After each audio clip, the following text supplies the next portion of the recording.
Hi, everybody. This is Amy Bennett from Lightspeed Systems. I'm here with Rob Chambers, our Vice President of Customer Success. We know that you, like us, are figuring out things in this new world. We want to address some of the top questions and concerns we've been hearing from school districts as we're working really closely with them through this. Rob, I know you're talking to a lot of customers all day, every day. What are you hearing from schools in terms of their top challenges here? There's just a lot going on. They're trying to figure out how to get devices home, what devices they have.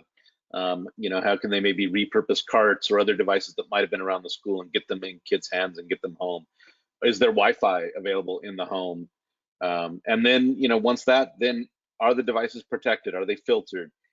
Getting the teachers used to these tools and very rapidly getting that adoption up. So there's just a lot of challenges going around, and everybody's trying to do them in such a short time frame.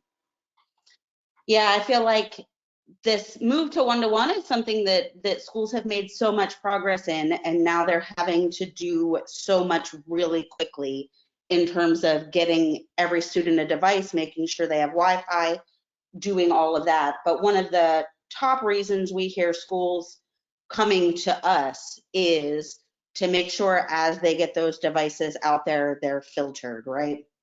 Absolutely, yeah. I mean, they certainly know that we have that capability, and I think one of the things that we're seeing is, schools maybe have had a one-to-one pilot or some devices that have gone home, but now with the challenge that's increasing, and how are they filtering across multiple platforms, because they're taking devices that maybe weren't initially meant to go home, and so they we're filtering them on campus, and now they need to get those prepped to go home. And so talking to them about how our smart agents can help, because they work across all the platforms that the schools are using, whether it's Chrome, Windows, Mac OS, iOS devices, and the smart agents give you that filtering protection, whether they're at their home, if they're on a public Wi-Fi, if people are using public Wi-Fi locations or a hotspot or anything that they are doing in order to get online.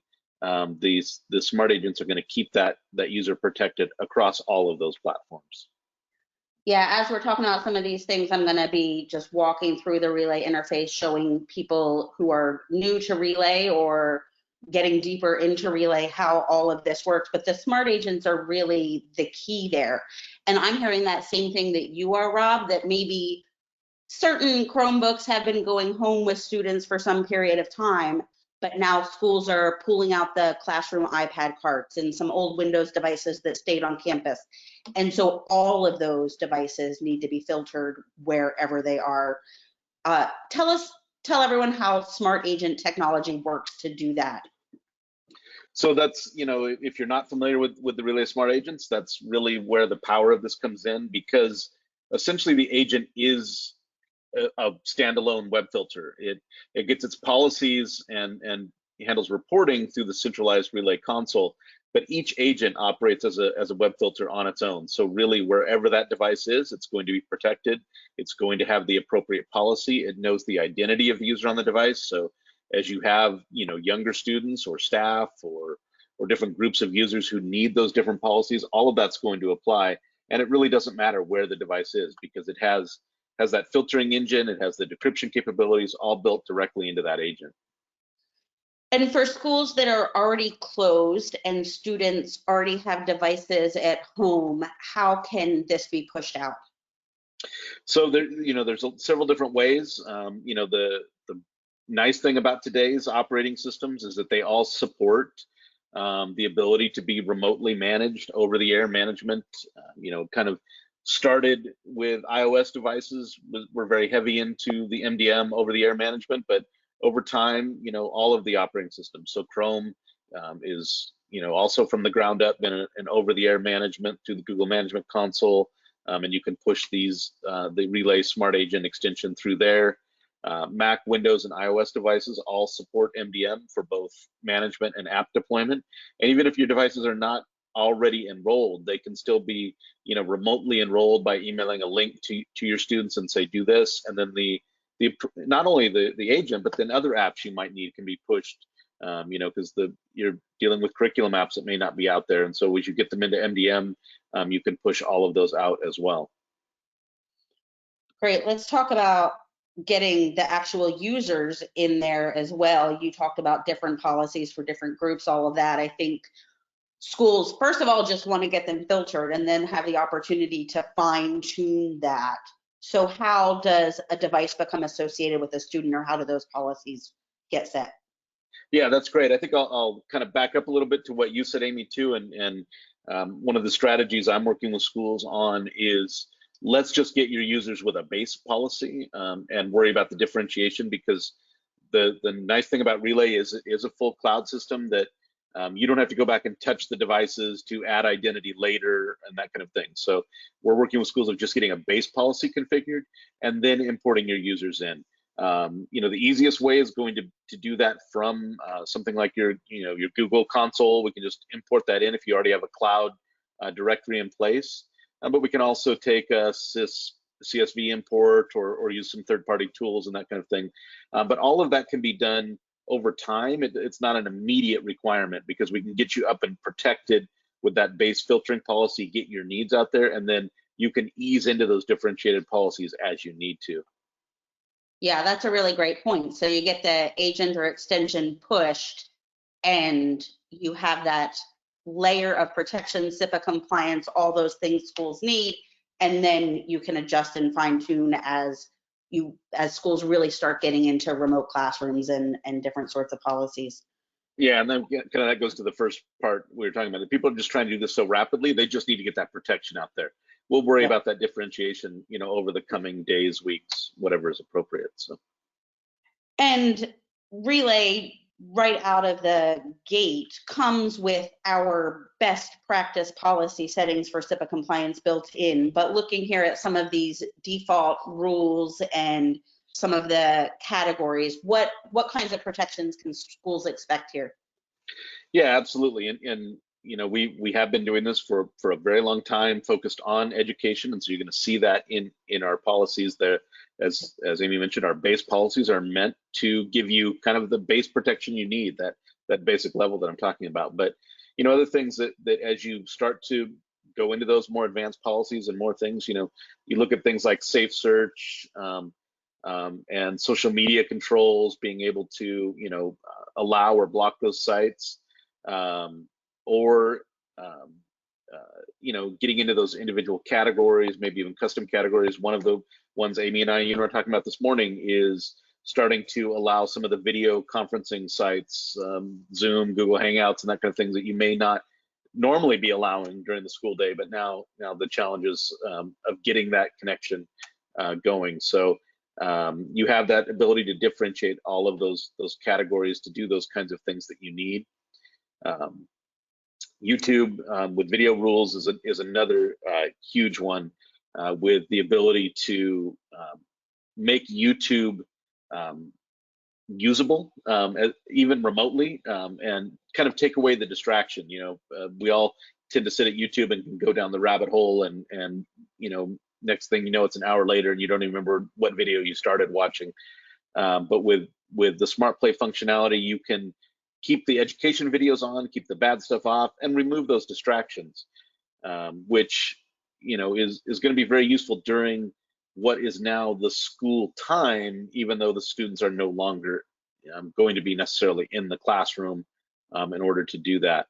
And so we give you things like only allowing certain content, whether it's custom blocks or allows if you want certain content removed, taking away the comments and the thumbnails, and just really those distracting items for the students, and keeping them on task. If you haven't seen Smart Play before, one of the nice things about it is it allows your user to use the native YouTube interface. They don't need to go to another portal or anything else in order to do that. They can go and search natively.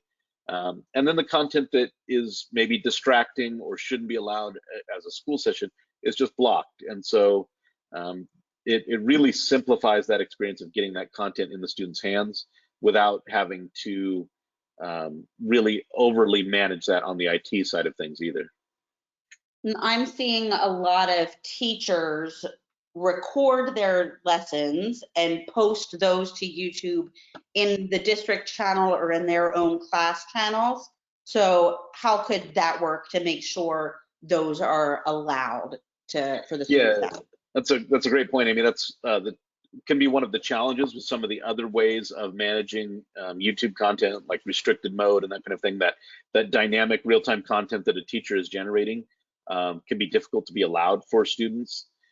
With Smart Play, you just allow that teacher's channel or you allow that school's channel, and then as that content gets added, Relay knows about that automatically, and then we'll just allow that video to play. So they're not having to call IT or send messages to IT and say, hey, can you allow this new video? If you allow the channel with the custom allow list like Amy has on the screen, as that new channel gets content, or that channel gets new content, it automatically is allowed for the students.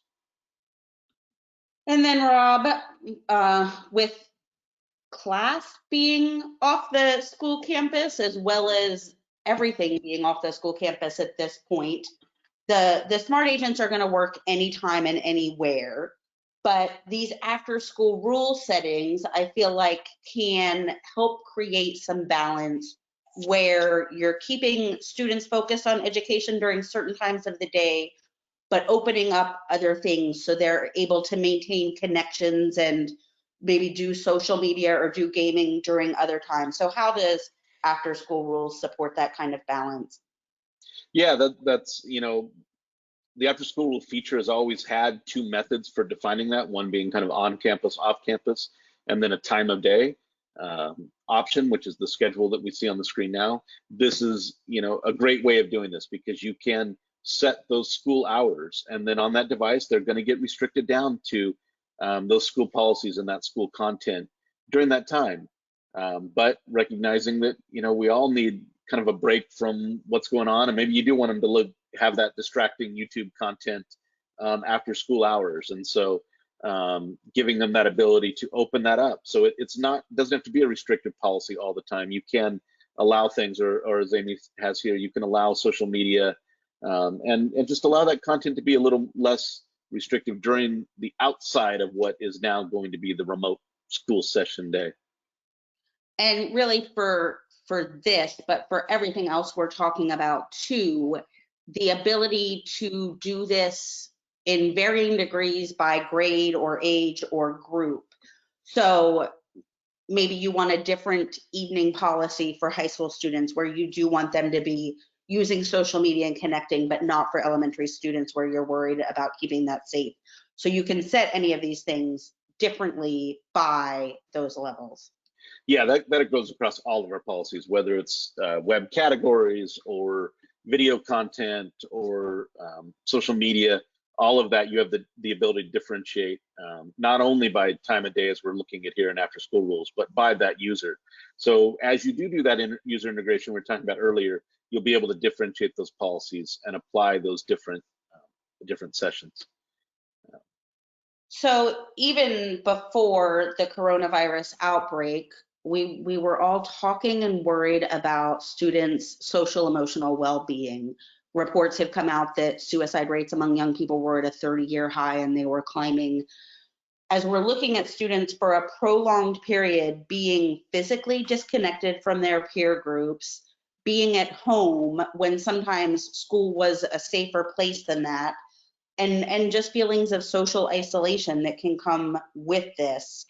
How can Safety Check help schools keep an eye on that? Yeah, I mean that's something I think we're all dealing with, not just the students, the adults too. I mean, we're all kind of isolated now, and so giving you that ability to see in Safety Check, what's going on, those flagged events, that whether it's self-harm or violence that might be concerning, and being able to get those alerts to the right people. Now that those people are also remote and not at the school and everything else, being able to bring those together in context is really key. When we look at a Safety Check report for a student, not only do you get kind of what happened, but you get screenshots of of that. You know, if we're looking at a self-harm incident, you're going to get a self-harm or a screenshot of what flagged it, but you're also getting context. Other websites that the student is using at the same time really help you understand, is this a something that students may be doing some research on, or is this something that needs intervention, and something that can be easily understood outside of IT, because you know IT is probably really busy trying to make sure that the new online learning program is up and running and everything is working. Being able to delegate these reports and send them directly to, say, the school counselor or that kind of thing, and then they don't need a lot of necessarily technical background to be able to interpret this, because you can see exactly what the student was doing, again, with that context, with the screenshots, the searches, or Google Doc, or whatever they happen to type it in. You're going to see all of that here. Yeah, that's a really good point, because as we talked about in the beginning, IT is trying to procure devices, manage devices, get devices in students' hands, keep them up and running, think about Wi-Fi and the infrastructure that supports this. So something like safety check can be delegated out to counselors and administrators or whoever can assist with that. Absolutely. Yep. We're going to talk a little bit about classroom here too, because another part of this puzzle, once you've got the devices out there and they're filtered and they're protected and students are able to use them safely, then schools are figuring out what a remote classroom looks like. And Relay Classroom can be a piece of that puzzle. I think students sitting in a classroom with a teacher 2 feet from them get distracted and get off task. When the teacher's on the other side of town and the student is in their bedroom, the opportunities for distraction are even higher. And so helping teachers focus students can be an important part of this digital remote learning world we're living in right now. So first here, we're looking at some of the administrator settings for enabling this and making class schedules and users really flexible. So talk about just how that setup would look. Yeah, obviously, if we look at the top, we want to enable the classroom function, and we want to turn off the on-campus only. It may sound obvious, but if that's turned on, then it won't work wherever the students might be. But as long as that's turned off, now that teacher and student interaction can occur, even across the internet or wherever that both sides may occur on that. Class scheduling, we're recommending that you move away from bell schedules and custom schedules right now and just go to ad hoc. That means the teacher can start the class session when they need it, stop it when they don't, and maybe even increase the max duration a bit and give them a little bit more time and flexibility in how long those ad hoc sessions can go. So and that because we're all having to be flexible these days, and nobody's really stuck to a bell schedule anymore, and so doing that. If we look at some of the other features, some of them are in our public beta now, but still some things that we may want to consider adding. Allowing teachers to add the students to the class. Again, this kind of goes to a similar concept to filtering. We just need to get them in. Worry about things like sys integration down the road. You've got enough going on, and so if you allow the students, the teachers, to add them by their student email address, then that can ease that. Also, creating custom classes. I think what may have been done as a small work group in a class, you maybe pulled 3 or 4 kids together to work on a project. You may want to be able to have the teacher create a small working group for that. And so I think those are some really nice features that will help ease this tool in teachers' hands. So hopping over to the actual classroom interface, I just want to give people an idea of how this could work and what this would look like. We're talking to schools and we're seeing teachers on social media, and they're really pooling a lot of tools together. They're using their LMS, they're using the G Suite tools, they're looking at the free Zoom trials, a lot of different things. How does classroom management play into that, or what's the role of classroom management in that? Yeah, so classroom management is a tool, I think, to help facilitate these programs and these tools that you're using to deliver your curriculum. And when I look at that, looking on the screen right now, I can see my students that are online. I see that Angie is offline right now, and so that helps the teacher get a very quick glance of what is going on in the classroom, or not in the classroom, but in the class, the virtual classroom where they are. But when I look at some tools of how we can facilitate this, yeah, the screen ability to see the screens, they're on task, what they're currently browsing, where they're spending their time. But as I've been talking to teachers, actually one of the biggest uses now, and this has always kind of been a popular use, is the ability to send a link. Because you don't even have a whiteboard anymore to write that on. You really need to get this content out. Maybe it's a Zoom meeting that you want to bring all of your students into, or a Google Hangout, or you want them to look at a particular piece of content. You can now send this link out, and it will automatically open on all of your users' devices. And so it's a very quick, easy way to get. Maybe it's a link to your online classroom session, or a YouTube channel that we were just talking about with some video content that you've added. Very easy to make sure that all of the students are getting to the right place at the right time. So that send link key is really, really important. Yeah, I mean, especially because we're talking about teachers pulling together a lot of tools and the things that are available. This can help organize them. Number one, get students to the right place. Then keep an eye on them, make sure they're really continuing to work on that. And then when we see them veer off task, control that with things like closing tabs or locking devices, some of those features that are available to manage the class. One of the other things I'm hearing being used a lot is the web rules. What does that look like?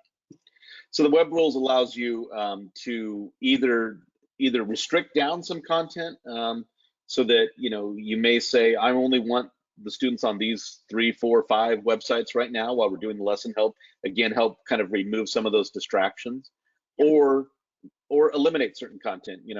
I talk with foreign language classes that use this to temporarily block Google Translate as they're doing a lesson or that kind of thing. And so you can do that here by restricting certain websites from that student's access during the time of the lesson, and then again it can open back up outside of those time blocks. Great.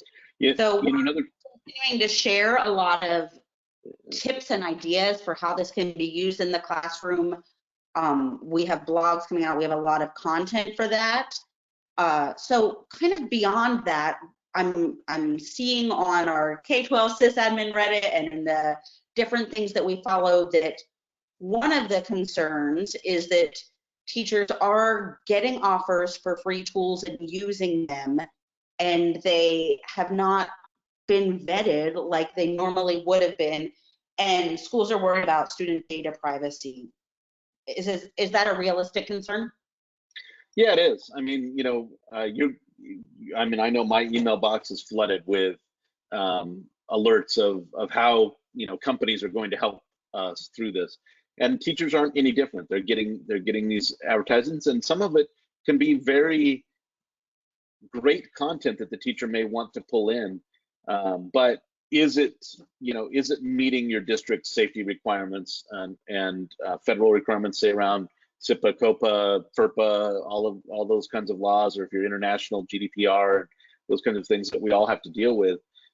Those restrictions don't go away just because everybody's working from home. And so I've seen a lot of my colleagues in the school IT environment that are talking about this and concerned about this, and wanting to be able to make sure that they remain that protection. And so a tool like analytics, one of the key things there is that ability to identify those row gaps, those ones that IT did not deploy. And they may be good, they may be useful, but knowing what's out there so that you can make those educated decisions and have the data that you need as a district in order to drive that forward. Maybe a teacher is using a video conferencing service that doesn't meet your needs, but you do have another one, and then you can use that to redirect the teacher to the tool that they should be using for the district. Yeah, great point. You can use the filter to sort of help redirect, to guide people to the tools that are approved. I want to wrap up here, Rob, letting people know a little bit about how they can get these solutions. If you go to lightspeedsystems.com, there is a banner right across the top of the page with a link to where you can sign up to get free extended evaluations of Relay Filter and Relay Classroom. We're offering those at no cost and no obligation to schools through the end of the school year to help you deal with this situation. Once someone starts that though, Rob, tell us what the process is in terms of getting them implemented and supporting them through the setup and use. Yeah, so you'll get a welcome email that will take you through. We've got some great help documentation that will walk you through that. And again, kind of if you follow that, let's just get the base policy up, worry about customization later. I think that will definitely ease your implementation timeline and speed. And then, we've got chat support and that kind of thing that if you run into trouble, right there in the interface, we do have the ability to help you out and get you to where you need. Great, thank you very much, Rob. Thanks for everyone who listened today. Again, lightspeedsystems.com, link at the top of the page to sign up for these for free. And, follow us on social media, follow our blogs. We'll continue sharing content and resources and solutions and all the things that we can to help you through this unprecedented challenge. Excellent. Thanks, Amy. Thanks, everyone. Bye. Bye.